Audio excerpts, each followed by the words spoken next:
enormous. Are you all, should I take a moment? Are you all familiar with the Lancet, the controversy with that? This is a good one. Okay. All right.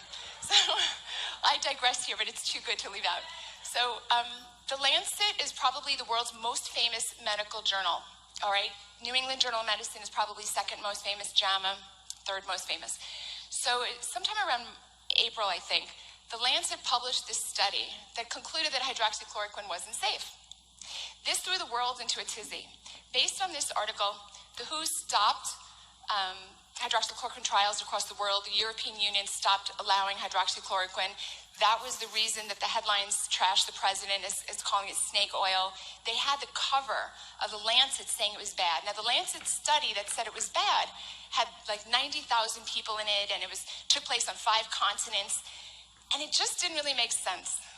There was a group of independent doctors who looked at this data and said, there's no way you have 90,000 patients enrolled in a trial across 5 continents and nobody ever heard of this thing. It wasn't credible. So these independent doctors got together and they kind of forced it, and they forced the issue. And the Lancet ended up retracting the study, which is once in a generation or once in a lifetime sort of event. You can't be published in the Lancet by accident. There's many, many layers to it. It just simply can't happen. It was complete fraud that was published. But the damage was done because all across the world, hydroxychloroquine trials have been halted and it was very badly maligned. That's where we're coming from. Why do we know? We know that that was fraud. They've admitted they were fraud. If you go right now to the internet, you can type in the Lancet study on hydroxychloroquine and it'll pop up retracted. Okay? Now, why do I say, so that was like level number 1 of the corruption, where the scientists themselves were being corrupted. Level number 2, though, is the media lying. How do we know they're lying and not just misinformed or ill-informed themselves? Well, because when it was retracted, they buried the story of it's being retracted. You have to really struggle to find that information. That's very dishonest. And then there's corruption really at the state level and at the federal level, but we'll save that for another day. So let's talk about these, what I call, I think it's most properly called experimental biological agents. You might hear me use that phrase. Definitely you should not be calling this the COVID-19 vaccines. The reason is, whatever you call it, it's experimental. It's not been approved as a vaccine. It's currently in its investigational stage. It's been approved by, I don't want to misspeak, the FDA, I assume, is the one who would approve it, but it's in an investigational stage only. AstraZeneca, Pfizer, Moderna, and Johnson & Johnson. That's very important legally. If you were to be injured by something and it's an experimental stage, it's adjudicated under a particular standard. So what are the potential problems with this experimental biological agent? The first, most obvious, is that this is brand new technology. The first 2 that are coming to market use something called mRNA technology, which has never ever been used before for vaccines. This is when you hear a lot of the more kind of concerning and flamboyant issues, it's because people are very worried that this is brand new mRNA technology. I don't really go down that path, but what I can say is I don't really want to be the first person to take brand new things when it comes to medicine, right? You don't have to be a genius to say that. So that's problem number 1. Problem number 2 is there's been a tremendous failure of previous coronavirus vaccines. This is not well known, but there are multiple viruses out there.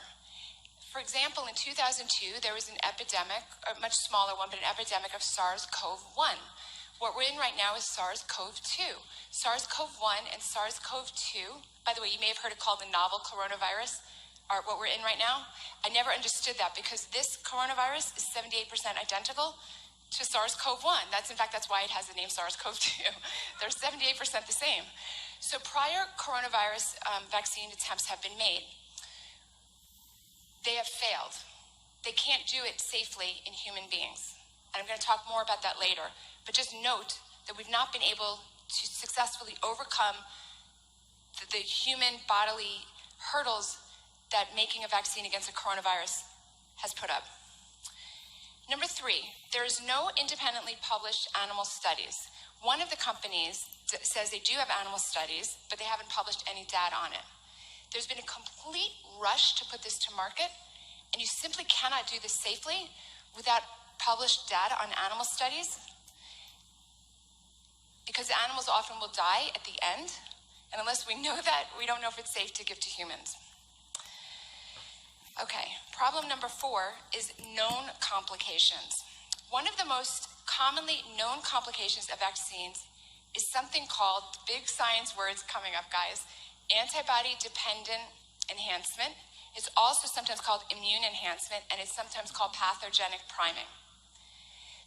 What this is instead of really causing immunity, it causes a person to overreact in a negative way if they should ultimately be exposed to the virus. This thing called antibody-dependent enhancement or pathogenic priming, although you haven't heard of it, is well known to scientists. I like to say it has its own Wikipedia page. This is not fringe. This exists, and this is real. The biggest problem with antibody-dependent enhancement, we see this with prior coronavirus vaccines.